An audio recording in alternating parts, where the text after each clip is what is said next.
Hello dear student, आज हम class 10th के सेंटिव एग्ज़ाम जो लिया गया था उसका उर्दू का क्वेश्चन पेपर का हम सवालात के जवाबात करेंगे। तो दोस्तों, जो जो अभी तक नहीं मिलाए हैं वो आप मिला सकते हैं इस वीडियो के माध्यम से। जो मैं बताऊंगा बिल्कुल करेक्ट बताऊंगा। तो चलिए हम वीडियो को शुरू करते हैं। तो चलिए, हमारे पास पहला सवाल है, जेरे निसाब में गालिब ने किस को मुखातिब किया? तो इसका राइट आंसर है ऑप्शन नंबर बी, यानी करामत हुसैन हिमदानी को मुखातिब किया था। तो चलिए सवाल नंबर 2 की ओर बढ़ते हैं। 2 में कहता है खुतूत गालिब के मजमूए का नाम बताइए। इसका ऑप्शन नंबर बी होगा दोस्तों, उर्दुए माला मुअल्ला, इसलिए इसका right answer option number B होगा। सवाल नंबर 3 में बढ़ते हैं। 3 में कहता है सहील अज़्म आबादी का कौन सा अफसाना आपके निसाब में शामिल है? इसका ऑप्शन नंबर सी यानी भाभी जान होगा, इसीलिए इनका ऑप्शन नंबर राइट आंसर होगा। सवाल नंबर 4 में कहता है कमर जहां के वालिद का नाम क्या है? इसका ऑप्शन नंबर डी होगा, सैयद अताउल हक। सवाल नंबर 5 में गालिब का इंतकाल कब हुआ था? इसका ऑप्शन नंबर ए यानी 1869 में। सवाल 6 में चलते हैं। अब्दुल गफ्फूर शहबाज की पैदाइश किस सूबा में हुई? इसका ऑप्शन नंबर बी यानी बिहार में हुई थी। चलिए सवाल नंबर 7 में राजेंद्र सिंह बेदी किस शहर में पैदा हुए थे? ऑप्शन नंबर सी यानी कराची में पैदा हुए थे। उनके बाद सवाल नंबर 8 की ओर बढ़ते हैं। 8 में कहता है बेदी का इंतकाल कब हुआ था? तो इसका ऑप्शन नंबर बी यानी 1984 में इनकी इंतकाल हुआ था। सवाल नंबर 9 की ओर बढ़ते हैं। 9 में कहता है बेदी के पहले अफसाने का नाम बताइए। इसका पहला जो अफसाना था ऑप्शन नंबर ए यानी महारानी का तोहफ़ा, इसका राइट आंसर है। सवाल नंबर 10 में चलते हैं। 10 में कहता है तफरीहुल कुलूब के मुसन्निफ़ का नाम बताइए। तो इसका राइट आंसर है ऑप्शन नंबर बी यानी गालिब। उनके बाद सवाल नंबर 11 में चलते हैं। शामिल निसाब मकतूब में शहबाज ने अपनी जिस बेटी को मुखातिब किया इसका नाम क्या था? ऑप्शन नंबर सी यानी सगरी इसका नाम था। दोस्तों, आप लोग मिलाते चलिए, चूँकि मैं जो बता रहा हूँ बिल्कुल करेक्ट बता रहा हूँ, मैंने किताब पढ़ा है, उनके बाद मैं आपको सवालात का जवाबात कर रहे हैं। तो चलिए सवाल नंबर 12 में चलते हैं। डॉक्टर मोहम्मद मोहसिन के वालिद का क्या नाम है? तो इसका वालिद का नाम ऑप्शन नंबर डी यानी सैयद मोहम्मद रशीद है। सवाल नंबर 13 में चलते हैं। अब्दुल मगनी की पैदाइश कब हुई? ऑप्शन नंबर इनका डी हो गया, यानी 1934 में पैदाइश हुई थी। सवाल नंबर 14 की ओर बढ़ते हैं। निसाब में शामिल नजम मुनाजिर कुदरत के शायर कौन थे? तो इसका राइट आंसर है ऑप्शन नंबर सी यानी चक बसद। सवाल नंबर 15 में चलते हैं। 15 में कहता है आपके निसाब में शामिल हमदे के शायर कौन है? तो हमदे के शायर ऑप्शन नंबर सी यानी शबनम कमाली, जो चैप्टर नंबर पहले में मिलेंगे आपको। चलिए सवाल नंबर 16 की ओर बढ़ते हैं। 16 में कहता है जगन्नाथ आज़ाद की कौन सी नज़म आपके निसाब में शामिल है? तो इसका राइट आंसर है ऑप्शन नंबर डी यानी इंडिया गेट। सवाल नंबर 17 की ओर बढ़ते हैं। 17 में कहता है गालिब के आबो व अजदाद कहाँ से हिंदुस्तान आए थे? तो इसका राइट आंसर है ऑप्शन नंबर सी यानी ईरान से उनके ख़ानदान आए थे। सवाल नंबर 18 में चलते हैं। 18 में कहता है सलाम मछली शहरी का असल नाम बताइए। तो इसका असल नाम ऑप्शन नंबर बी यानी अब्दुस्सलाम है। सवाल नंबर 19 में चलते हैं। सलाम मछली शहरी किस सिनफ़े की शायरी है? शायर है ऑप्शन नंबर ए यानी गीत के शायर है। सवाल नंबर 20 में चलते हैं। ताजमहल किस मुग़ल बादशाह ने तामीर कराई थी? तो इसका राइट आंसर है ऑप्शन नंबर डी यानी शाहजहाँ, सबको जानता है दोस्तों। तो चलिए सवाल नंबर 21 में चलते हैं। 21 में कहता है जमुना नदी हमारे मुल्क के किस सूबा से ज़्यादा गुजरती है? तो इसका राइट आंसर है ऑप्शन नंबर ए यानी उत्तर प्रदेश, जिसको शॉर्ट में बोलते हैं यूपी। सवाल नंबर 22 में कहता है इरफान सिद्दीकी ने मैट्रिक का इम्तिहान कब पास किया? तो इसका राइट आंसर है ऑप्शन नंबर सी यानी 1953 में पास किया था। सवाल नंबर 23 की ओर बढ़ते हैं। इरफान सिद्दीकी ने मास कम्युनिकेशन में डिप्लोमा कहाँ से हासिल की? तो इसका राइट आंसर है ऑप्शन नंबर ए यानी दिल्ली से इन्होंने किया था। सवाल नंबर 24 में चलते हैं। गालिब के वालिद का नाम क्या था? इनका अब्बू का नाम क्या था? तो इसका ऑप्शन नंबर ए यानी अब्दुल्ला बैग।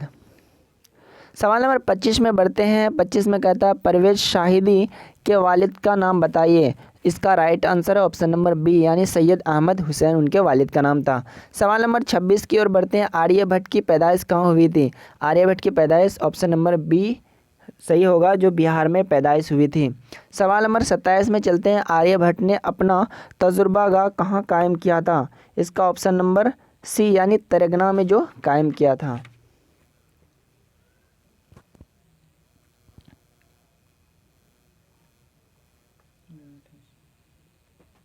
सवाल नंबर 28 में चलते हैं। हिंदुस्तान में गुप्त अहद को कैसा अहद कहा गया? यानी गुप्त दौर को कौन सा दौर कहा गया? तो इसका राइट आंसर होगा ऑप्शन नंबर बी यानी सुनहरा दौर कहा गया। सवाल नंबर 29 में चलते हैं। सैयद मोहम्मद जाफरी के मजमूए का नाम क्या है? तो इसका राइट आंसर है ऑप्शन नंबर सी यानी सूखी तहरीर। सवाल नंबर 30 में चलते हैं। दजाजिल शोरा में से मिज़ाह के शायर कौन है? तो इसका राइट आंसर है ऑप्शन नंबर सी यानी ज़बीर रिजवी। सवाल नंबर 31 में चलते हैं। सैयद मोहम्मद जाफरी के वालिद का नाम क्या था? इसका ऑप्शन नंबर बी यानी सैयद मोहम्मद जाफरी राइट आंसर है। उनके बाद सवाल नंबर 32 में चलते हैं। परवीन शाकिर की शादी किससे हुई थी? ऑप्शन नंबर सी यानी डॉक्टर नसीर अली, जो उनकी खाला की बेटी थी। सवाल नंबर 33 में चलते हैं। उर्दू दोहे किस शायरी के तवस्सुत से उर्दू में आए थे? तो इसका राइट आंसर है ऑप्शन नंबर ए यानी हिंदी से दोहा बना था। सवाल नंबर 34 में चलते हैं। 34 में कहता है मिर्ज़ा शौक का असली नाम क्या था? तो इसका राइट आंसर है ऑप्शन नंबर बी यानी तसद्दुक़ हुसैन खान। सवाल नंबर 35 में चलते हैं। मिर्ज़ा शौक की पैदाइश हुई थी, कब हुई थी? तो इसका राइट आंसर है ऑप्शन नंबर डी यानी 1783 में पैदाइश हुई थी। सवाल नंबर 36 की ओर बढ़ते हैं। 36 में कहता है अहमद फराज कहाँ पैदा हुए? तो अहमद फराज पैदा हुए थे पेशावर में, इसीलिए ऑप्शन नंबर सी इनका सही होगा। सवाल नंबर 37 में चलते हैं। बू का मतलब क्या है? बू का मतलब होता है दोस्तों बदबू, इसलिए ऑप्शन नंबर सी इनका सही होगा। सवाल नंबर 38 में कहता है हाजत की जमा क्या होगी? हाजत की जमा हवाइज होता है, इसलिए ऑप्शन नंबर ए इनका सही होगा। सवाल नंबर 39 में चलते हैं। रोते हुए क्या है? रोते हुए ऑप्शन नंबर सी यानी इसमें हालिया है। सवाल नंबर 40 में चलते हैं। अर्ज की हमसूत यानी हम आवाज़ लफ्ज़ क्या है? तो अर्ज की हम आवाज़ लफ्ज़ है दोस्तों अलिफ से अर्ज शुरू होता है और यह एन से होता है, इसलिए अर्ज दोनों हम आवाज़ निकलता है, इसलिए ऑप्शन नंबर बी इनका राइट होगा। दोस्तों आप लोग मिलाते चलिए, चूँकि जो हम आंसर बता रहे हैं वो बिल्कुल 100% करेक्ट है। सवाल नंबर 41 में चलते हैं। 41 में कहता है कि काश वह आता, इस जुमले में फ़ेल माजी की कौन सी किस्म है? ऑप्शन इसका सी होगा यानी फ़ेल माजी तमन्नाई राइट आंसर होगा। सवाल नंबर 42 में चलते हैं। मंदरजा दिल में फ़ेल हाल की पहचान है? फ़ेल जो प्रेजेंट टेंस है दोस्तों इसकी पहचान है ऑप्शन नंबर ए यानी मैं लिखता हूँ। सवाल नंबर 43 में चलते हैं। लफ्ज़ आलिम की जिद क्या होती है? तो इसका right answer option number B यानी जाहिल। आलिम की उल्टा जाहिल होता है। उनके बाद सवाल नंबर 44 में चलते हैं। चकबसत कौन सा इसम है? इसका ऑप्शन नंबर सी यानी तखल्लुस है। सवाल नंबर 45 में चलते हैं। हम लोग जाएंगे कौन सा फ़ेल है? दोस्तों ये मुस्तकबिल है जो आने वाला होता है, इसलिए हम लोग जाएंगे यानी गए हैं नहीं, इसलिए इसका ऑप्शन नंबर ए होगा फ़ेल मुस्तकबिल। सवाल नंबर 46 में कहते हैं जदीद की जिद क्या है? तो इसका ऑप्शन नंबर सी यानी जदीद का उल्टा क्या होता है दोस्तों? कदीम होता है, इसलिए ऑप्शन नंबर सी इनका राइट होगा। सवाल नंबर 47 में चलते हैं। गज़ल के आखिरी शेर को क्या कहते हैं? तो गज़ल के आखिरी शेर को कहते हैं मक्ता, इसलिए इसका ऑप्शन नंबर बी सही होगा। सवाल नंबर 48 में चलते हैं। बनावट के एतबार से इसम की कितनी किस्में हैं? इसका ऑप्शन नंबर बी 3 किस्में होती है, मस्दर, जामिद और मुस्तक। सवाल नंबर 49 में चलते हैं। इसम नकरा की पहचान है? इसम नकरा इसम आम को कहते हैं यानी कॉमन नाउन को कहते हैं, इसीलिए इसका ऑप्शन नंबर बी सही होगा दरिया। दरिया में कोई भी दरिया आ सकता है, यमुना, गंगा, कावेरी, कृष्णा, कोई भी नदी आ सकता है, इसीलिए दरिया होगा इसका। सवाल नंबर 50 में चलते हैं। इसमें जामिद की कितनी किस्में हैं? तो दोस्तों इसमें जामिद की 2 किस्में होती हैं, इसलिए ऑप्शन नंबर बी सी सही होगा। क्वेश्चन नंबर 51 में चलते हैं। इसमें मारफा की पहचान कीजिए। तो इसका right answer option number C यानी गंगा। इसलिए इसमें मार्फा को कहते हैं प्रॉपर नाउन, यानी विशेष रूप से जो खास नाम होता है उनको कहते हैं प्रॉपर नाउन, इसलिए उर्दू में इसको कहते हैं इसमें मार्फा। तो आप इस जगह चुन लीजिए, कलम कोई भी कलम हो सकता है, किताब कोई भी किताब हो सकती है, शहर कोई भी शहर हो सकता है, गंगा जो हमारा एक विशेष नाम है यानी मखसूस नाम है, इसीलिए गंगा से होगा। चलिए क्वेश्चन नंबर 52 में चलते हैं। अहमद नेक है, इसमें जुमला में नेक क्या है? तो इसका right answer option number C यानी सिफत है, यानी खासियत को बयान करता है, इसलिए ये एक सिफत है। तो चलिए क्वेश्चन नंबर 53 में चलते हैं। इब्न मरियम किसकी मिसाल है? दोस्तों मैं बता दूं कि इल्म 5 प्रकार के होते हैं, 5 तरह के होते हैं। पहला क्या होता है? खिताब, लक़ब, कुनियत, उर्फ़, और एक होता है, और ये क्या होता है दोस्तों मैं भूल रहा हूँ। तो इसका जब भी अगर रिश्तेदार की बात हो, इब्न मरियम यानी मरियम से जुड़ा हुआ है, इसीलिए ये कुनियत होगा, रिश्तेदार से जुड़ा हुआ है। तो चलिए दोस्तों क्वेश्चन नंबर 54 में चलते हैं। जो कलमा अपना मानी दूसरे कलमे की मदद के बगैर ना बता सके उसे क्या कहते हैं? उसे कहते हैं हर्फ कहते हैं। हर्फ जब तक एक हर्फ दूसरे हर्फ से नहीं मिलाएंगे तब तक वो माने नहीं बता सकता, इसीलिए ऑप्शन नंबर सी होगा।